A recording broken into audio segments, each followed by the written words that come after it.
Pontal, ele sofreu uma história de ocupação muito forte, muito hostil, com a vinda dos grandes fazendeiros nos anos 40, com o apoio do governo do estado.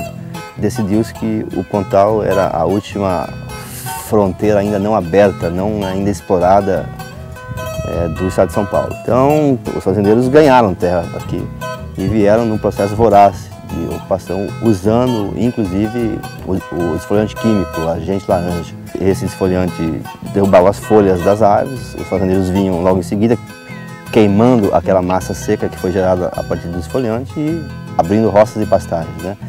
Então o Pontal foi aberto, toda aquela mata que ainda restava aqui, que ainda é por lei a grande reserva do Pontal, foi assim devastada. E assim sobraram poucos fragmentos, como o Parque Estadual do Morro do Diabo. E isso gerou, pelo próprio processo ilegal de ocupação, uma quantidade de área devoluta, de áreas sem títulos, sem donos oficiais, muito grande. E isso foi um convite à reforma agrária dos anos 80, dos anos 90. Hoje, mais de 6 mil famílias aproveitaram essa situação de terras irregulares e o MST, então, decidiu que o Pontal seria um palco de reforma agrária.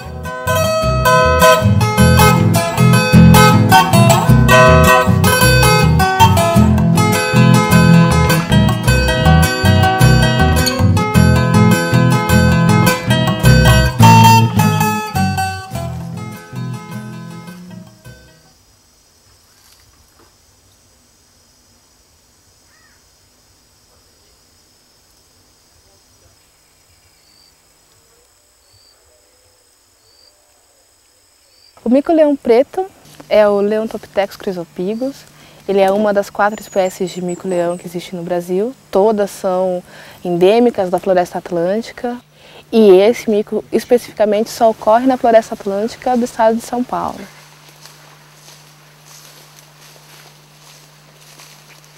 A gente pode dizer que hoje todos os projetos que a gente tem aqui no Pontal se relacionam com o mico-leão preto.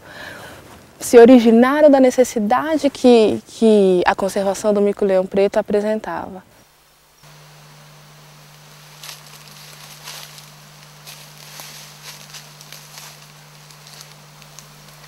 Eu achava, quando eu comecei, eu trabalhava com uma espécie ameaçada e achava que salvava aquela espécie só conhecendo a biologia dela, profundamente. E depois eu descobri que não era bem assim, e que ela estava inserida numa paisagem onde tinha gente e que as pessoas precisavam ser envolvidas no processo e diminuir a pressão sobre a espécie. Então, começamos a trabalhar com educação ambiental.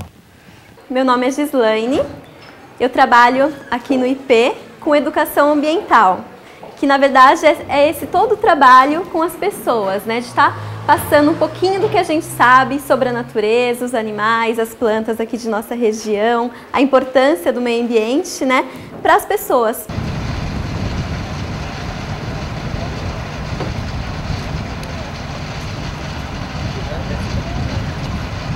Que é o Viveiro Alvorada. O Viveiro Alvorada é um viveiro escola que serve não só para Guarda-Mirim, mas para a comunidade também vir até aqui e estar aprendendo como é que funciona todo esse processo. Por ser um programa contínuo e você ter a oportunidade de anualmente poder estar oferecendo atividades para os diversos públicos que ele atinge, isso proporciona uma qualidade ao programa que você vê ao longo desses anos todos. Então vamos lá, todo mundo vai plantar. Qual que foi o jeito que eu ensinei vocês a colocar? Deitada. Deitada ou em pé? Isso, eu vou pegar deitada. Pode colocar. Assim? Isso. E agora? E agora é só fazer o quê? A cobertura dela. Passa a mão, olha lá.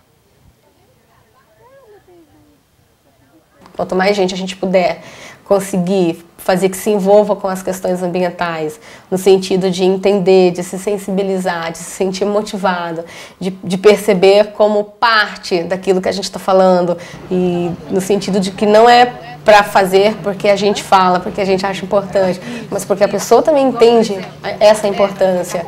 É saber o papel de cada um, é ser cidadão atuante.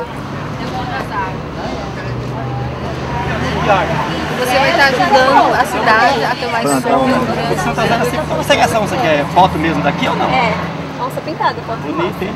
Sabia que a onça preta é a mesma espécie? É a mesma dessa. E aí evoluiu bastante, mas não foi o suficiente. E aí começamos a trabalhar com o habitat da espécie. E aí descobrimos que ainda assim isso não era suficiente porque no habitat onde ela estava, as pessoas estavam destruindo ainda o habitat, mesmo que estivessem conscientes de que não deviam fazer. E aos poucos nós fomos vendo que para a conservação dessa biodiversidade acontecer de fato, é sem dúvida necessário o envolvimento das pessoas locais, das comunidades, etc., e também da gente trazer alternativas de renda, muitas vezes, para essas comunidades, que sejam sustentáveis.